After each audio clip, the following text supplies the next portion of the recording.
Good evening, everybody. Today is the 17th day of our 1 month oncology course. So, the topic for the day is lung cancer, the basics of lung cancer pathogenesis, and the different treatment strategies which are followed for lung cancer. So, let's start our topic for the day. So, before starting the concepts of lung cancer, let me give you the overview of lung cancer. So, just try to remember one first important point about lung cancer. You have to remember. See, among all different types of cancers, we have seen skin cancer, hematological cancers, we have seen colorectal cancer, breast cancer, prostate cancer. Among all the cancers, what we have seen, in that lung cancer stands on the first position in mortality. In mortality. This is very, very important point you have to remember. Lung cancer stands on the first position in mortality because among all the cancers in both males and in females, the death cases are mainly seen with lung cancer. So major cases of death are seen with lung cancer. This is first important point. And followed by lung cancer, if you see in males followed by lung cancer, prostate cancer and colorectal cancer stands on the second and third position. And in females, if you see the second position followed by the lung cancer, in females, breast cancer is seen and colorectal cancer is seen. So, in males and females, prostate cancer is the second most common cause for death, and colorectal cancer is the third. And in females, breast cancer is the second position, and colorectal cancer stands for third position in both males and females. These all points in previous classes we have already discussed. So, first point is most of the mortality cases were seen with lung cancer in both males and females. Number one. Next, very, very important point you have to remember about lung cancer is major contributing factor for causing lung cancer is smoking. Smoking is the important factor, very, very important factor for causing lung cancer is smoking. And in lung cancer, if you see, mainly lung cancer has two main types. In that, small cell lung cancer and non-small cell lung cancer. You have to remember this classification. This I'll try to explain in upcoming slides. This is another point in overview you have to remember. And if you see the clinical presentations of lung cancer, always remember cough and all concepts related to lungs you can see, mainly cough. Cough which is associated with hemoptysis that can be seen bleeding in cough. And if you see the treatment mainly in lung cancer patients, platinum based platinum based chemotherapeutic agents we have. Okay, platinum, cisplatin, carboplatin, along with we have etoposide. So this combination is very, very commonly used combination for lung cancer. So always remember these are main points you have to remember about lung cancer. First point about lung cancer you have to remember is mortality. It is the first rank in all mortal cases in lung in the cancer. And smoking is the main contributing factor. Types of lung cancers we have: small cell lung cancer and non-small cell lung cancer. Clinical presentations, all lung-related clinical presentations like cough, wheezing, chest pain, hemoptysis, all these things were seen. And in treatment, platinum-containing compounds were used in the patients who are having lung cancer. Now let's begin our lung cancer in detail. If you see the lung cancer, initially let's start the basics. From here, the actual lung cancer and all concepts I'll begin. See, first important point that see, if you see the lungs, just imagine this is trachea and this is primary bronchiole. Primary bronchiole is entering into primary bronchioles is entering into right lung and in the left lung. Okay, so this primary bronchiole enters into the lung and it divides into many different branches like secondary, tertiary, and all the branches. These branches are called bronchioles. Bronchioles. These bronchioles will again they lead to final most bronchiole that is called terminal bronchiole, and this terminal bronchiole again leads to respiratory bronchiole, and this respiratory bronchiole finally leads to alveolar duct. And this is just imagine this is alveolar duct. This alveolar duct will go and open into alveoli. This is alveoli, and here the gases exchange takes place. From the alveoli the oxygen enters into the blood, and from blood carbon dioxide comes back into the alveoli, and from here again the carbon dioxide goes back from the alveoli duct to respiratory bronchiole, from respiratory bronchiole to the terminal bronchiole to the tertiary, secondary, primary, and finally from the trachea, and it will be exhaled out. Okay, this is the normal physiology that occurs in the lungs. So, main one important point about lungs, what you have to remember is lung is very important in exchange of gases. Exchange of gases. So if gas exchange doesn't take place, oxygen entry will be decreased, and with that it causes to hypoxia. Okay, hypoxia will be seen, and with that again many other complications that can be seen. And second important function about lungs you have to remember is this exchange of gases will also try to regulate the blood pH. Blood pH. So blood pH is very important uh, physiology we have to maintain in the body. So these two are very very important, and along with this, lungs and this respiratory system is also important in maintaining all other uh, like it helps in smell, it helps in taste. Okay, so all these things in inhalation, exhalation. Okay, all different advantages we can see with the respiratory system. So just you have to remember lung is very important in exchange of gases, and with that it also helps in maintaining blood pH. If any cancer, if any tumor occurs in the lung, in that cases what happens, the exchange of gases will be decreased. I mean the alteration of gases will be seen, and with that blood pH will be decreased, and patient will have to develop hypoxia, and along with hypoxia patient will develop many other complications, and patient will have to die. Okay, so respiratory system is very important in maintaining physiology, maintaining homeostasis of our body. Okay, yes, just I was explaining you the importance of anatomy physiology of lungs.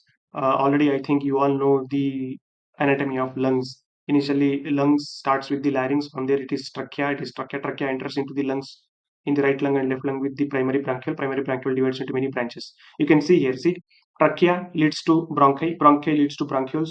Bronchioles again leads to terminal bronchiole. Terminal bronchiole leads to respiratory bronchiole, and respiratory bronchiole leads to alveoli duct, and finally to the alveoli sac. Okay, so in this manner the gases exchange takes place in the lungs. Okay, so lung is the main organ which helps in ventilation, which helps in exchange of gases. Exchange of gas, this is important. Now now let us try to see the different types of cancers. So before understanding about types of cancers, let us see some risk factors before that. Yeah, so before understanding about the types, we'll first learn the etiology. So just now I explained you that among the causes among the causes of lung cancer, smoking is very very important cause, the first important cause and major contributing factor in causing lung cancer.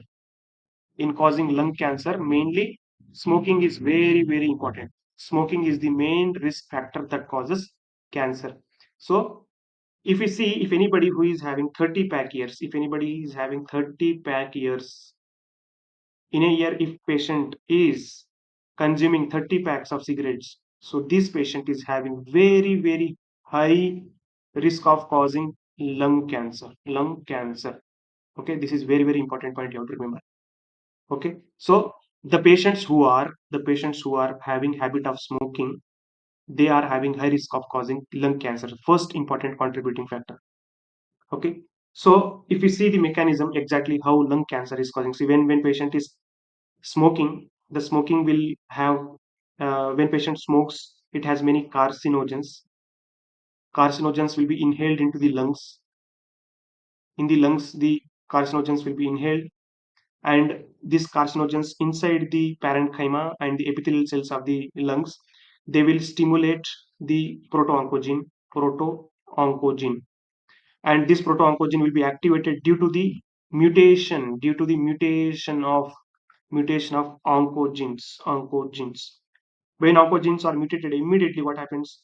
Oncogenes will be activated, and this oncogene, what it does, it will start the increased proliferation of cells, and with that it causes cancer. All these basic things we have covered in our previous classes. We have discussed all these things. Now if we see the exact mechanism smoking how smoking causes lung cancer, in that, see, when a patient smokes, many carcinogens are inhaled by the patient during smoke. Okay, so in that, mainly polycyclic aromatic hydrocarbon, nitrosamines, and some tumor promoters, in that phenol derivatives. All these are very very important carcinogens.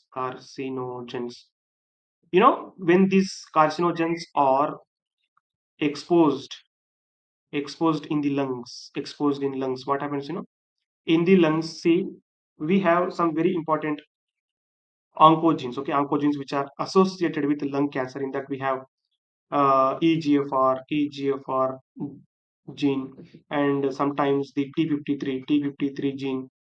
Actually, T53 is the tumor suppressor gene. This T53 gene, it will be deficiency can be seen in TP53, or activity of TP53 is decreased.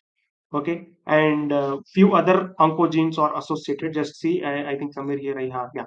See, in oncogenes especially, if we see the oncogenes like KRAS oncogene, EGFR oncogene, and Mike oncogene. In previous classes, I told KRAS and NRAS oncogenes, they are leading to lung cancer.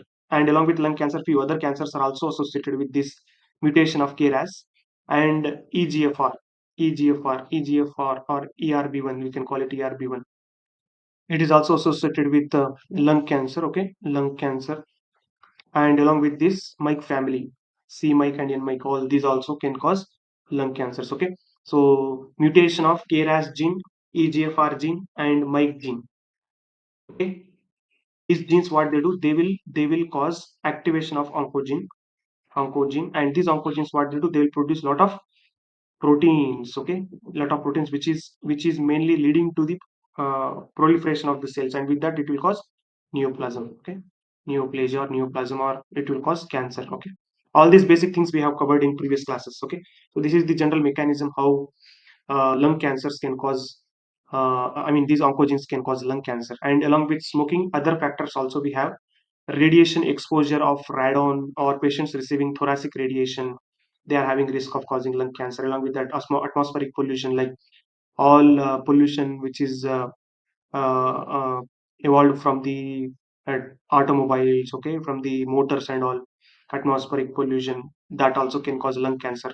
And people who are working in the industries who are exposed with asbestos, very very important, asbestos, bis ethers, nickel, barium, arsenic dust, metallic iron dust, and iron oxide, all this exposure of these industrial waste products and industrial chemicals can also lead to lung cancer. And dietary factors, very important one. Patients who are having vitamin A deficiency also can have uh, risk of associating lung cancer. Lung cancer. This is another important factor. And along with this, few infections also can cause lung cancer. In this, always remember, among the factors which is causing lung cancer, mainly smoking is the important king which causes lung cancer.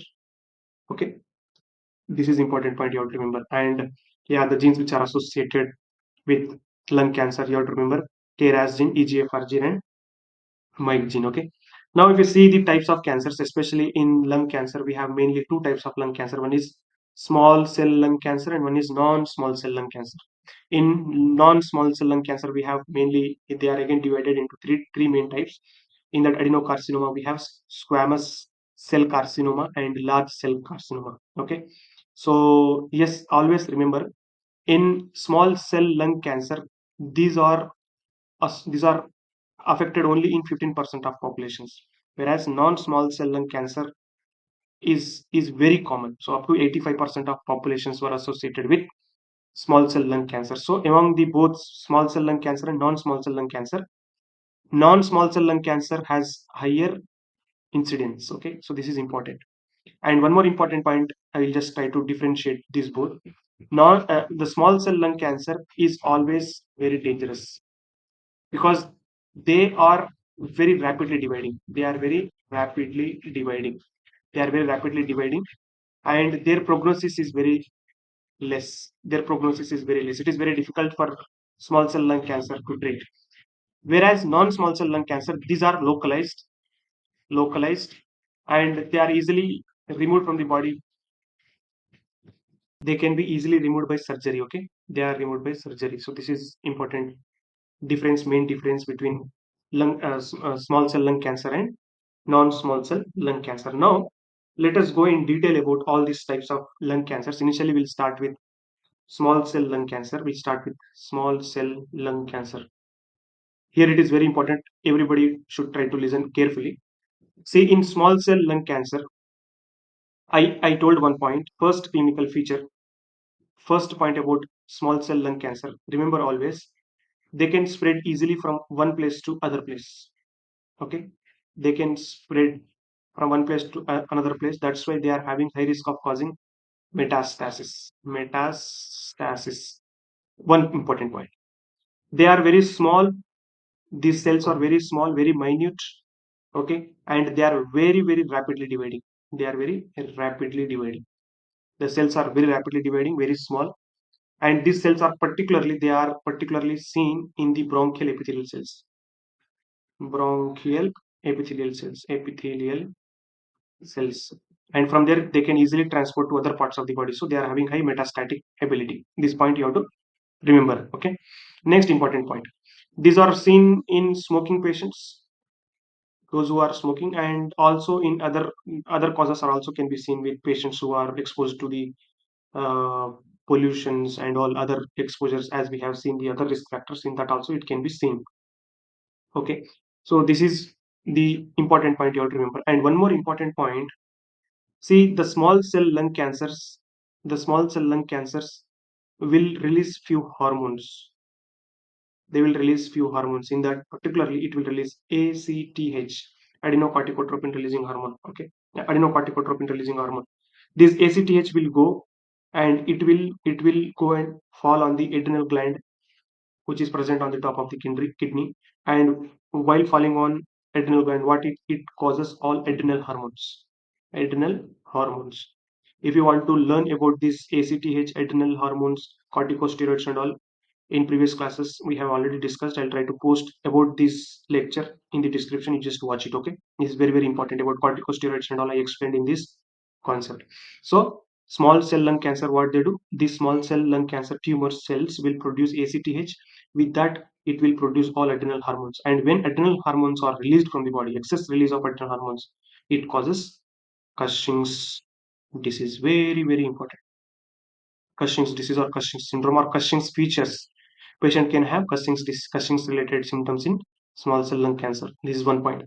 And along with ACTH, sometimes it also produces ADH, antidiuretic hormone. So with that, it may cause hyponatremia. Hyponatremia. Patient may have hyponatremia, and sometimes it also produces calcitonin. Calcitonin is the opposite hormone, opposite to PTH. Okay, so calcitonin is released whenever we have hypercalcemia. Whenever we have hypercalcemia, calcitonin will be released. And what calcitonin does, calcitonin will excrete the calcium from the body, and with that it causes hypocalcemia. If calcitonin is released in the body, elevated calcitonin is released in the body, it causes hypocalcemia. Because what is its action? It is excreting the excess calcium which is present in the body. So the calcium which is present in the body will be excreted by calcitonin, and with that it causes hypocalcemia. So here small cell lung cancer is causing calcitonin release, so it may cause hypocalcemia. Very important one. Okay, and along with this, sometimes the small cell lung cancers also can release few antibodies. These antibodies will go and attack on few calcium channels in the nerves, especially in the neuromuscular junction. Just imagine this is presynaptic nerve, and this is postsynaptic nerve. Here we have calcium channels. Okay, with this calcium channel, calcium enters into the postsynaptic nerve, and with that it will propagate the depolarization. Okay, it will propagate the nerve transmission. Okay, so these antibodies, what they do, they'll bind on these calcium channels, and with that it will stop the entry of calcium into the consecutive nerves in the postsynaptic nerve, and with that it will decrease depolarization. And with that, what it does, it will stop propagation of neurotransmitters, and with that patient will face muscle weakness. Patient will be facing muscle weakness. This is because, see, this type of symptoms can also be seen in patient who is having myasthenia gravis. Okay, in myasthenia gravis, actually here there we have some nicotinic receptors in the neuromuscular junction. These nicotinic receptors were uh, actually they were destroyed by some antibodies, or they are bound by some antibodies. With that, what happens, the acetylcholine activity will not be seen on the nicotinic receptors, and with that patient will face same symptom. Okay, muscle weakness, propagation will not be seen. With that patient will face. Okay, so this type of problems, this type of symptoms can be seen in small cell lung cancer. This is very very important point you have to remember about small cell lung cancer. Okay, so these are important points. Now I think you understood among these four types. First one is small cell lung cancer. In this small cell lung cancer, main features we have seen, it is rapidly dividing. Okay, they are having high risk of causing metastasis. They are small. They are seen in bronchial epithelial cells, and they releases few hormones in the body: ACTH, which causes Cushing's disease; ADH, which causes hyponatremia; calcitonin, which causes hypocalcemia; and some antibodies which will cause muscle weakness. So these are the clinical features we can just remember for small cell lung cancer. Now, the next one is adenocarcinoma. This is the one type of non-small cell lung cancer. Okay, in non-small cell lung cancers we have three. One is adenocarcinoma. Second one we have large cell carcinoma, and one we have squamous cell carcinoma. Okay, squamous cell carcinoma. In this, the first one is adenocarcinoma. See just now. Now you try to understand about adenocarcinoma. See, adenocarcinoma in previous class already I told, the cancer which is associated with the glandular cells. Glandular cells. Actually, in lungs we have glandular cells which releases few mucins and secretions. So any mutation, or if patient is having proliferation in the glandular cells, that will cause adenocarcinoma. So adenocarcinoma can be seen in lungs also, because in lungs also we have glandular cells. Okay. Now you see the major portion among all the lung cancers, in especially in non-small cell lung cancer. Actually, non-small cell lung cancer, 80 to 85% of cancers were seen, and among non-small cell lung cancer, adenocarcinoma is most common. This is most common. Important point about adenocarcinoma. Okay. Now you see, I'll try to tell you few features about adenocarcinoma. As first point we have already discussed, gland cells of the lungs were seen, and the cancer with the glandular cells is adenocarcinoma. It can spread locally, and it also can metastasize from one place to another place in the body. Very very important point. Pleural effusion is the most common clinical feature in adenocarcinoma. Adenocarcinoma, pleural effusion. All the see in the lungs we have pleural cavity, right? Just imagine this is a right lung and this is left lung, right? These lungs are covered by pleural membranes. These lungs are covered by pleural membranes. And the space between these pleural membranes or pleural cavity. And that pleural cavity is mostly, it is not filled with fluid, but it is protective. Few fluids are protected here.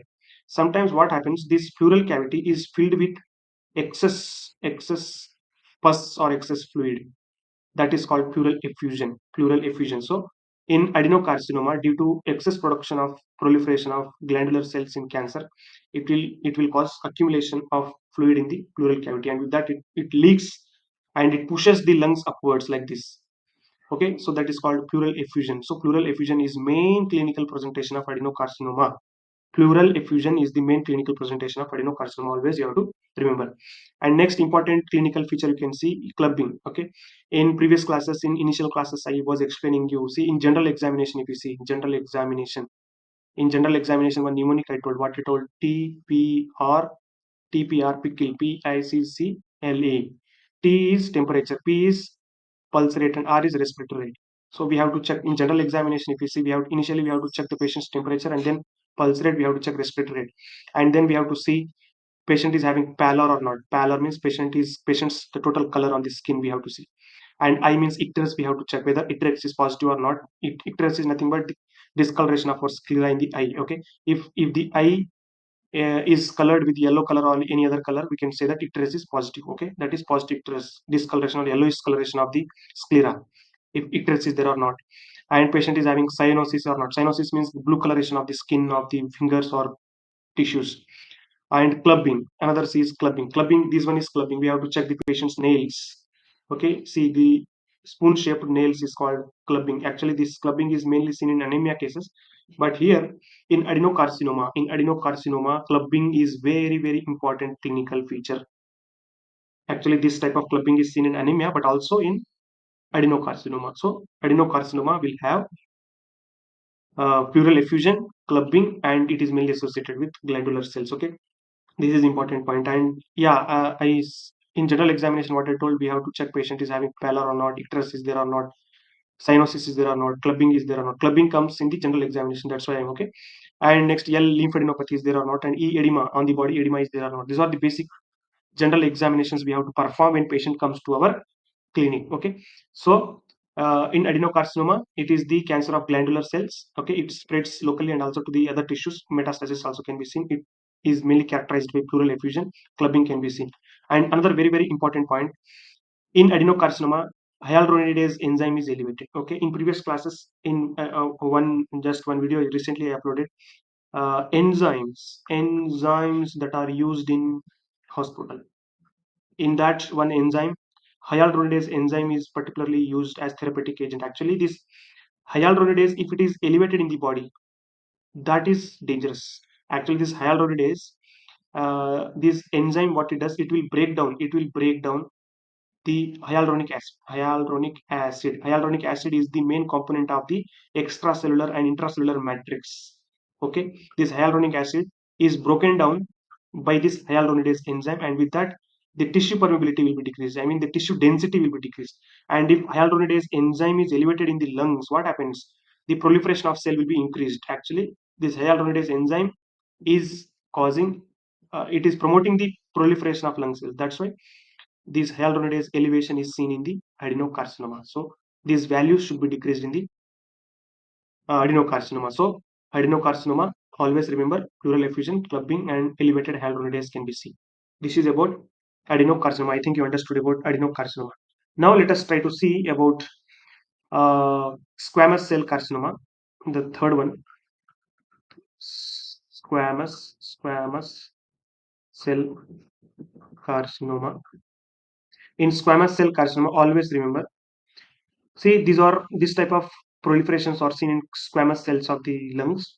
And here one very important difference you have to see.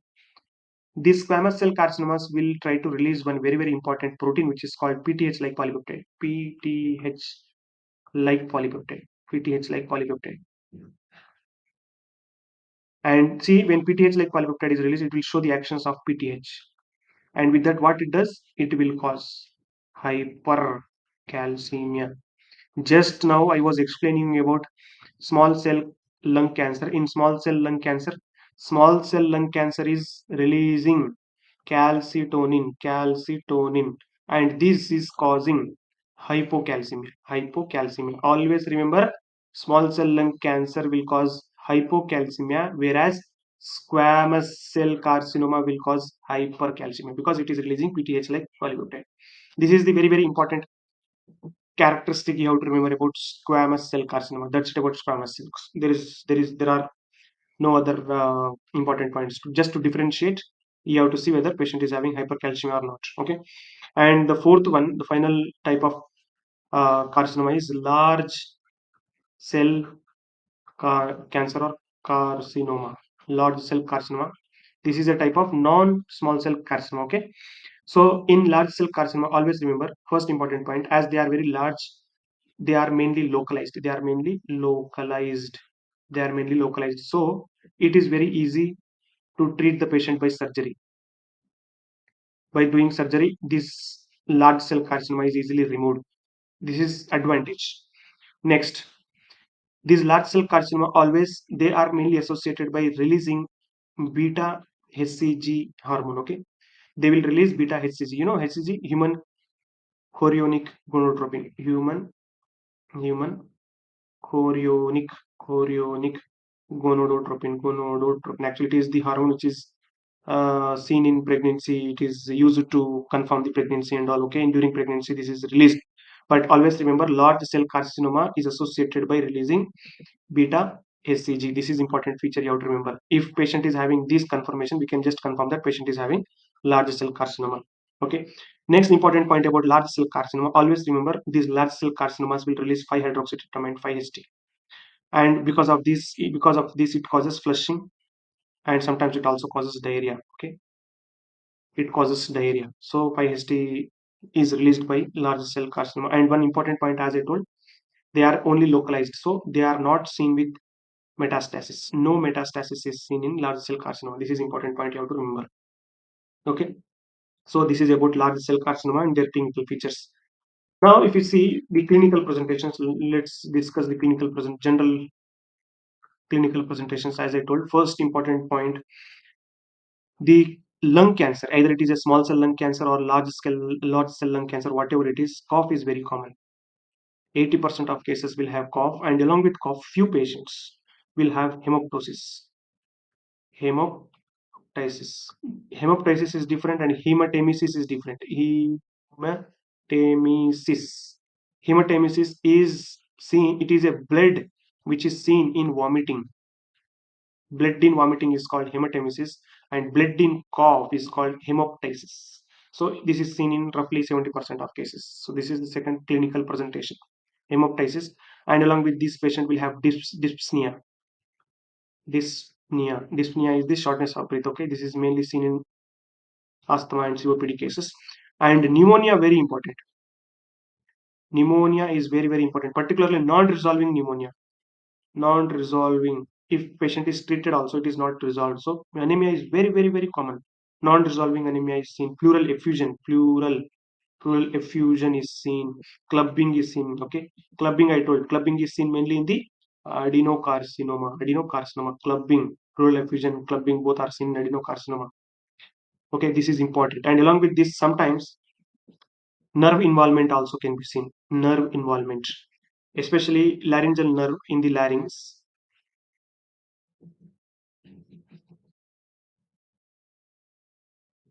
Laryngeal nerve. If laryngeal nerve is involved, it will be dysfunction, it will be damaged, and with that, it causes hoarseness of voice. Okay, hoarseness of voice. Very, very important. This is also one other important presentation you can see. Hoarseness of voice can be seen, and in few patients, diaphragm pulse due to few nerves which are innervated into diaphragm, like phrenic nerves. If phrenic nerve is damaged or phrenic nerve is involved, what it causes? If phrenic nerve is involved, it will cause diaphragm palsy. And this diaphragm pulse is seen. This will decrease the contractions of lung, and with that, again, patient will have hypoxia. Exchange of gases cannot be seen. And along with this, some other clinical presentations, few patients will be having obstruction in the superior vena cava. Okay, superior vena cava, just imagine this is heart. Okay, this is heart, and see, from the upper limbs and from the head, the superior vena cava will bring the blood, and it will open into the right auricle. Okay, here. So this obstruction also can be seen in few cases. So with that, patient will have atrial fibrillation. Atrial fibrillation can be seen. Very, very important. Okay, these are different clinical presentations you can see, and very important clinical presentations. Yeah, see, there is one clinical presentation called Horner's syndrome. Horner's syndrome, just now I told, uh, the calcium the calcium channels will be blocked by some antibodies, and with that, it will stop the depolarization. Okay, so that can be seen. Horner's syndrome, you can see, this is mainly characterized by drooping of eyelids. Okay, eyelids will be drooping. We can't open the eye properly. This is Horner syndrome, is one seen in lung cancer. And see, there is one concept called acanthosis. Acanthosis nigricans. This is acanthosis nigricans. See, this is the discoloration of certain dermal tissue in the back, in the neck region, and in the lower limb region. I mean, in the limb region. Okay, so this type of clinical presentations we can see in lung cancer. Okay, this is also associated with other colorectal cancer. So acanthosis nigricans is another presentation we can see in patients having lung or colorectal cancer. This one you have to remember. These are few clinical presentations, and along with this, just now I told, cushings can be seen, hypocalcemia can be seen, hypercalcemia can be seen, hyponatremia can be seen, flushing can be seen, diarrhea can be seen. All these things can be seen in the different types of cancers and different conditions. Okay, so we have discussed the types, we have discussed about the clinical presentations. Okay, now let's see the stages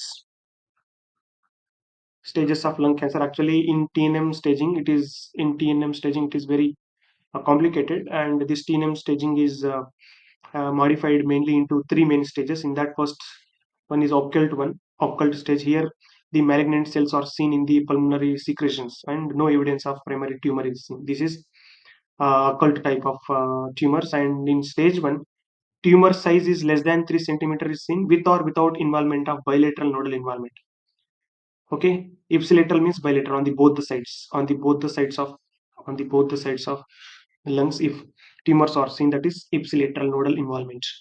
So here, if patient is having tumor less than 3 centimeter, that is stage 1, with or without involvement of both the side nodes.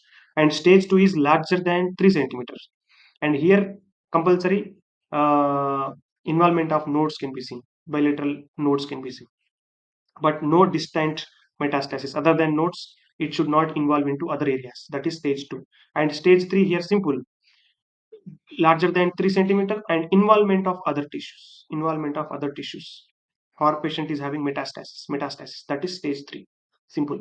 So these are the four different stages of lung cancer that you can remember. And okay, and types, always remember, small cell lung cancer and non small cell lung cancer. Okay, these both can be seen, these stages are seen in both the types of cancers. Just based on the morphology of the cancer cells, we differentiate them into small cell lung cancer and non-small cell lung cancer. Okay, I think everybody are following.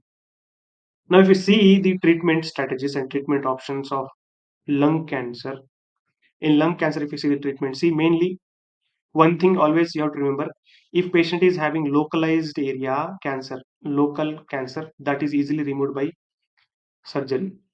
Okay, and if it is not local, if it is unable to remove through surgery, we can go either with chemotherapy plus we can go with radiation therapy. So in chemotherapy, mainly in chemotherapy, we have one very very important regimen, particularly for small cell lung cancer. For small cell lung cancer, we have one regimen which is platinum based chemotherapeutic regimen, which is cisplatin or carboplatin plus, here it is combined either with etoposide or irinotecan.